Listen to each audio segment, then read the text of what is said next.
Hello friends, मैं राहुल कुमार। आज हम इस सीरीज में 8/9/20 से 17/9/2020 के करंट अफेयर्स को देखेंगे। तो चलिए शुरू करते हैं। पहला पॉइंट है ADB bank, Asian development bank. इसकी स्थापना 1966 में हुआ था, दिसंबर 1966 में हुआ था। एडीबी में कुल सदस्य 67 हैं। इसका मुख्यालय मनीला है। मनीला फिलीपींस की राजधानी है। एडीबी बैंक का उद्देश्य एशिया और प्रशांत क्षेत्र में आर्थिक सामाजिक विकास को तेज करना है। इस बैंक का उद्देश्य एशिया और प्रशांत क्षेत्र में आर्थिक सामाजिक विकास को तेज करना है। इसका अध्यक्ष पद किसी जापानी को ही दिया जाता है। एडीबी में 3 उपाध्यक्ष भी होते हैं, जबकि इसमें 3 उपाध्यक्षों में से एक अमेरिका का होता है, एक यूरोप का होता है और एक एशिया का होता है। एशिया का प्रतिनिधि होता है। हाल ही में भारत के चुनाव आयुक्त अशोक लवासा को एडीबी का उपाध्यक्ष नियुक्त किया गया है। जो 3 उपाध्यक्ष होते हैं, एक अमेरिका का होता है, एक यूरोप का होता है और एक एशिया का होता है। तो एशिया के लिए किसे चुना गया है? भारत के चुनाव आयुक्त अशोक लवासा को चुना गया है।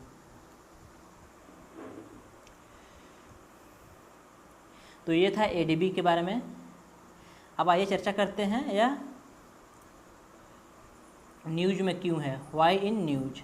भारत और एडीबी के बीच रीजनल रैपिड ट्रांजिट सिस्टम गलियारे के निर्माण के लिए 50,000 करोड़ ऋण पर हस्ताक्षर हुआ है। भारत और एडीबी के बीच कितने 50,000 करोड़ रुपए पर हस्ताक्षर हुआ है। यह एक ऋण है।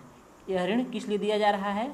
भारत को एडीबी द्वारा रीजनल रैपिड ट्रांजिट सिस्टम गलियारे की निर्माण के लिए दिया जा रहा है, RRTS। अब आइए चलते हैं दूसरे पॉइंट पर।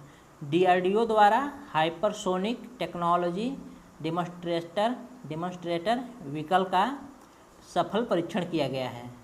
डीआरडीओ द्वारा हाइपरसोनिक टेक्नोलॉजी डेमोन्स्ट्रेटर व्हीकल का सफल परीक्षण किया गया है। और तीसरा पॉइंट, जो कि 8/9/2020 का लास्ट पॉइंट है, अंतर्राष्ट्रीय साक्षरता दिवस 8 सितंबर को मनाया जाता है। अंतर्राष्ट्रीय साक्षरता दिवस 8 सितंबर को मनाया जाता है।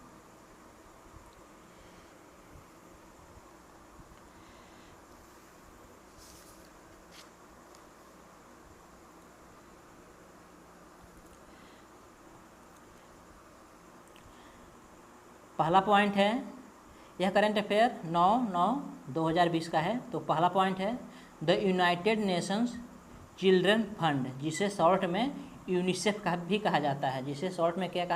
यूनिसेफ है। इसका फुल फॉर्म क्या है? The United Nations children's fund. इसकी स्थापना 11 दिसंबर 1946 को हुआ था। एडीबी की स्थापना 1966 में हुआ था और यूनिसेफ की स्थापना 1946 में हुआ था। The purpose of this fund was to provide assistance to the children and adolescents of those countries which had been the victims of aggression. UNICEF का पर्पज क्या था? To provide assistance to the children, बच्चों को सहायता provide करना। Adolescent of those countries which had been the victim of aggression, और जो युद्ध में या लड़ाई झगड़े के विक्टिम बन चुके थे, उनके लिए यूनिसेफ की सहायता दी जाती थी। After 1953 the fund will provide assistance to the children in the developing countries and in those countries which had been devastated by war और अदर।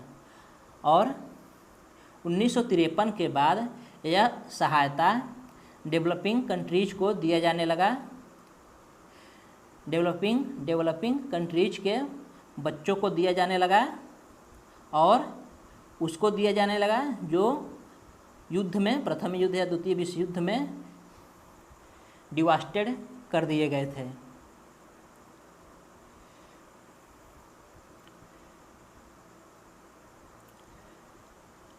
अगला पॉइंट है UNICEF is controlled by the executive board. UNICEF is controlled by the executive board. और UNICEF में 41 members होते हैं। कितने member हैं? 41 members हैं और इलेक्टेड बाय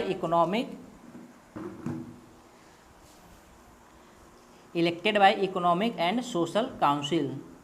और ये 41 मेंबर्स किसके द्वारा चुने जाते हैं? यूएन के इकोनॉमिक सोशल काउंसिल द्वारा। और कितने साल के लिए चुने जाते हैं? 3 साल के लिए। एग्जीक्यूटिव बोर्ड में 41 मेंबर होते हैं और ये मेंबर इकोनॉमिक सोशल काउंसिल द्वारा चुने जाते हैं और 3 साल के लिए इनका कार्यकाल होता है।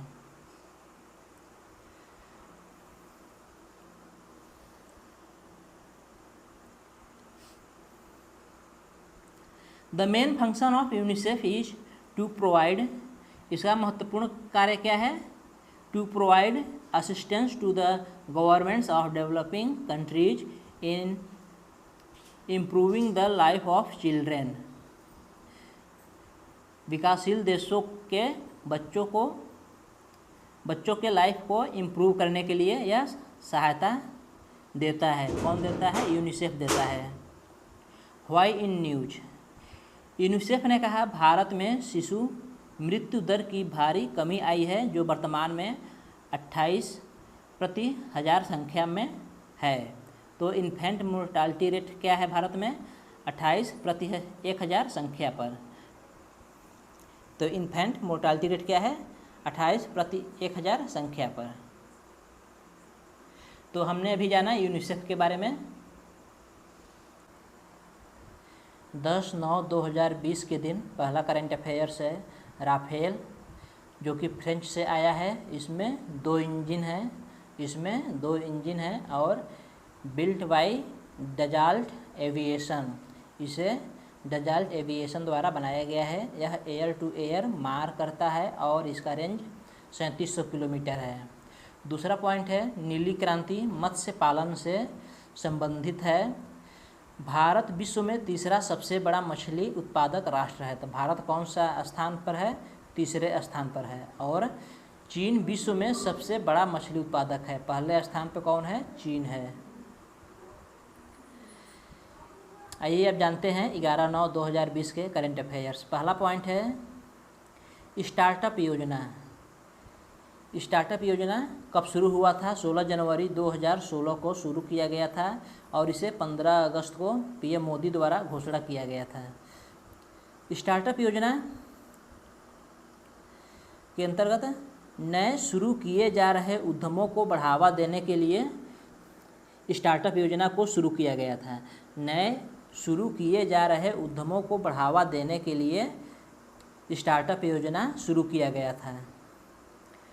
ऐसे नए कारोबारों से अर्जित आय को 3 वर्ष तक आयकर से मुक्त रखा जाएगा। कब तक? 3 वर्ष तक आयकर से मुक्त रखा जाएगा स्टार्टअप योजना के अंतर्गत। पेटेंट शुल्क में 80% की छूट दी जाएगी। 80% की छूट दी जाएगी। नए कारोबार पेटेंट शुल्क में 80% की छूट दी जाएगी। पेटेंट शुल्क में 80% की छूट दी जाएगी। नए कारोबार शुरू करने वाले उद्यमी पहले 3 वर्षों तक श्रम व पर्यावरण संबंधी 9 विभिन्न कानूनों का पालन करने के लिए स्वयं जिम्मेदार होंगे। कितने साल के लिए? पहले 3 वर्षों तक श्रम व पर्यावरण संबंधी 9 विभिन्न कानूनों का पालन करने के लिए स्वयं जिम्मेदार होंगे। Why in news. राज्य स्टार्टअप रैंकिंग 2019 में गुजरात और अंडमान निकोबार का सर्वश्रेष्ठ प्रदर्शन रहा है। तो हमने इसमें राफेल के बारे में जाना, नीली क्रांति के बारे में जाना और स्टार्टअप योजना के बारे में जाना है।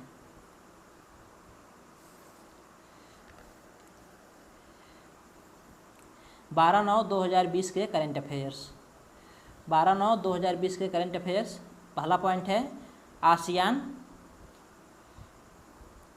Association of south east Asian Nations. ASEAN का फुल फॉर्म क्या है? Association of south east Asian Nations. इस आसियान की स्थापना 8 अगस्त 1967 को हुआ था। 8 अगस्त 1967 को हुआ था। आसियान दक्षिण पूर्वी एशियाई राष्ट्रों का संघ है। आसियान दक्षिण पूर्वी एशियाई राष्ट्रों का संघ है। इसमें कुल 10 सदस्य हैं। कौन कौन है? इंडोनेशिया है, थाईलैंड है, सिंगापुर है, मलेशिया है, फिलीपींस है, वियतनाम है, ब्रुनेई है, म्यांमार है, कंबोडिया और लाओस। तो इसके 10 सदस्य कौन कौन हैं? आइए इसे एक बार फिर से रिपीट कर लेते हैं। Indonesia, Thailand, Singapore, Malaysia, Philippines, Vietnam, Brunei, Myanmar, Cambodia और लाओस। आसियान का उद्देश्य क्या था? दक्षिण पूर्व एशिया में आर्थिक सहयोग द्वारा प्रगति करना तथा आर्थिक स्थायित्व को बनाए रखना। दक्षिण पूर्व एशिया में आर्थिक सहयोग द्वारा प्रगति करना तथा आर्थिक स्थायित्व को बनाए रखना है, ये आसियान का उद्देश्य है। आसियान का सचिवालय कहाँ है? जकार्ता में है। इसका केंद्रीय सचिवालय कहाँ है? जकार्ता में है।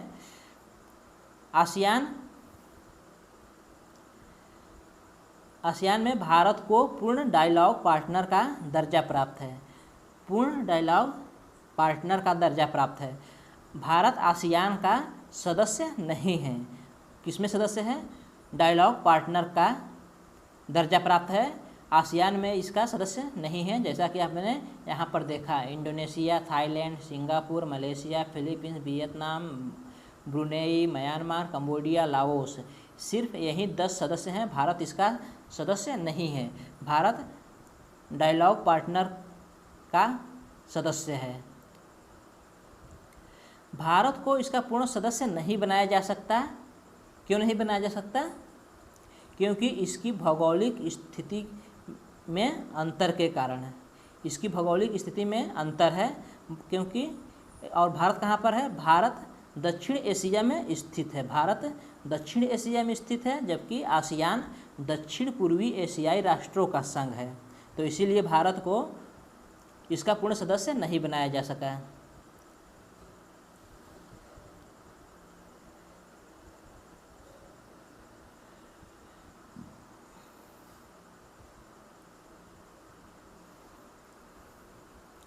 Bharat ASEAN regional forum ARF का भी सदस्य है। भारत डायलॉग पार्टनर का भी सदस्य है और आसियान रीजनल फोरम का भी सदस्य है। शिखर सम्मेलन आसियान +1 में एक बार बैठक भारत के साथ हुआ था। आसियान +1 शीर्षक के साथ भारत के साथ भी एक बार शिखर सम्मेलन हुआ था। 2005 में आसियान शिखर सम्मेलन के साथ साथ ईस्ट एशिया समिट की भी बैठक होती है। कब से? 2005 से ईस्ट एशिया समिट की भी बैठक होती है। यह कब बैठक होती है? आसियान शिखर सम्मेलन के साथ साथ। ईस्ट एशिया समिट में कुल सदस्य कितने हैं? 18 सदस्य हैं और ईस्ट एशिया समिट का भारत भी सदस्य है। Why in news. आसियान के मंत्री स्तरीय बैठक में भारत के विदेश मंत्री ने भाग लिया और नौवहन और नौवहन क्षेत्र में सहयोग और सामरिक गठजोड़ की व्यापक समीक्षा किया गया और इसे प्रगाढ़ करने के लिए एक नई पंचवर्षीय कार्य योजना को अंगीकार किया गया। तो यह न्यूज़ में क्यों बना है? क्योंकि आसियान के मंत्री स्तरीय बैठक हुआ है जिसमें विदेश मंत्री ने भाग लिया है और इसमें नौवहन क्षेत्र में सहयोग और सामरिक गठजोड़ की व्यापक समीक्षा किया गया है और इसे प्रगाढ़ बनाने के लिए एक नई पंचवर्षीय कार्य योजना को अंगीकार किया गया है। तो ये था 12/9/2020 के करंट अफेयर्स, जिसमें हमने आसियान के बारे में जाना है।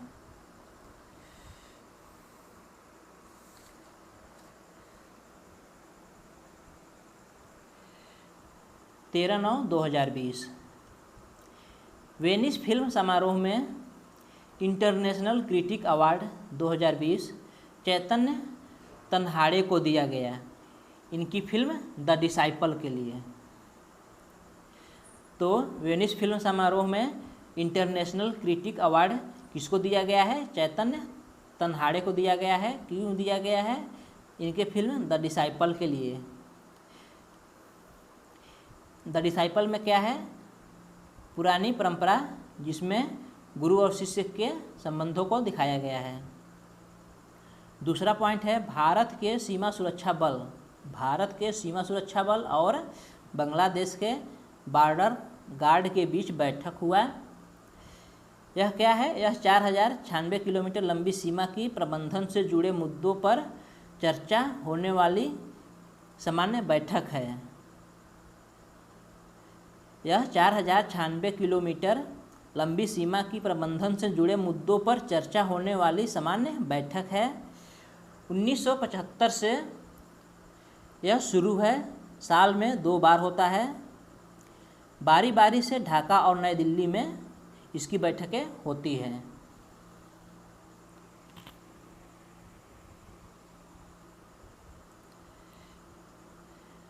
तीसरा पॉइंट है प्रधानमंत्री ऊर्जा गंगा योजना। इसके अंतर्गत पश्चिमी तट कांडला से पूर्वी तट प्रायद्वीप के बीच 7 राज्यों को पाइपलाइन से जोड़ा जाएगा। तो ये था प्रधानमंत्री ऊर्जा गंगा योजना।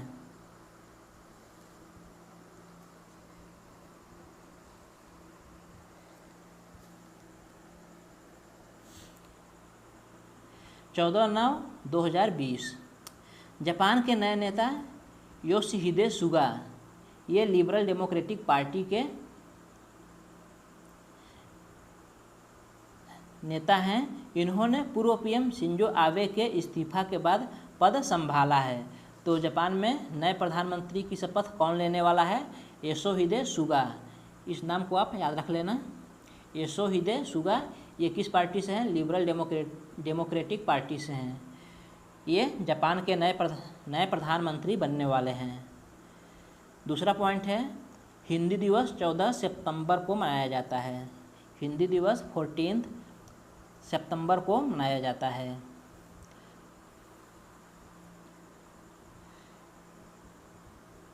पंद्रह 9/2020 के करंट अफेयर्स। पहला पॉइंट है अमृत योजना क्या है? इसकी स्थापना 25 जून 2015 को हुआ था। अमृत योजना का शुभारंभ कब हुआ था? 25 जून 2015 से। इसका पूरा नाम Atal mission for rejuvenation and urban transformation है। अमृत योजना का उद्देश्य कस्बों, शहरी क्षेत्रों के विशेषतः गरीब एवं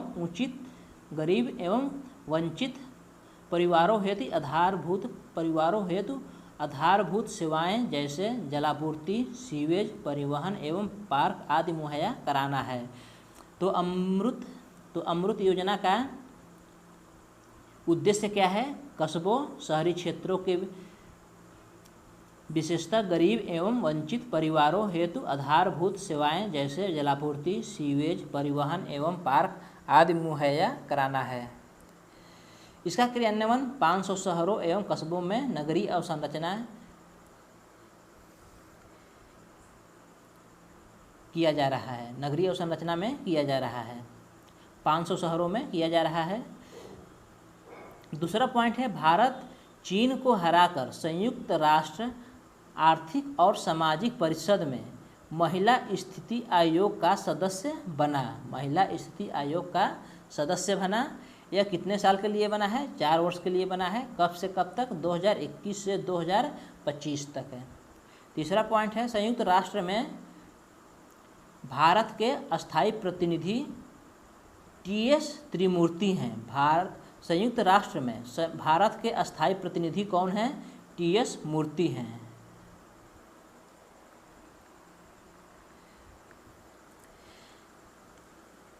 चौथा पॉइंट है, एमके गांधी की एक बुक है हिंद स्वराज। यह 1909 में प्रकाशित किया गया था। इसे 1909 में महात्मा गांधी का एक पुस्तक है जिसका नाम हिंद स्वराज है। इसे 1909 में प्रकाशित किया गया था।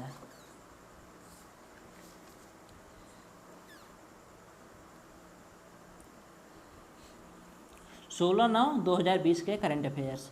जापान में लिबरल डेमोक्रेटिक पार्टी के नए नेता योशिहिदे सुगा ने प्रधानमंत्री की शपथ ली। तो जापान में लिबरल डेमोक्रेटिक पार्टी के नए नेता योशिहिदे सुगा ने प्रधानमंत्री की शपथ ली। दूसरा क्या है? अंतर्राष्ट्रीय ओजोन परत संरक्षण दिवस 16 सितंबर को मनाया जाता है। तीसरा क्या है? वर्तमान में आरबीआई गवर्नर शक्तिकांत दास हैं।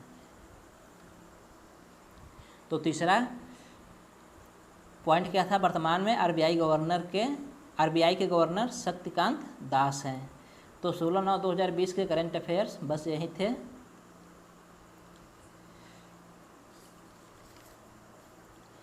17/9/2020 इस दिन कोई खास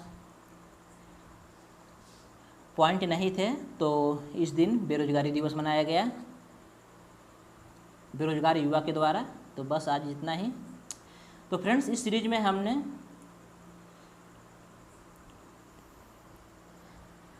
8/9/2020 से 17/9/2020 के करंट अफेयर्स को जाना। फिर हम मिलेंगे अगले सीरीज में नए करंट अफेयर्स के साथ। Thank you.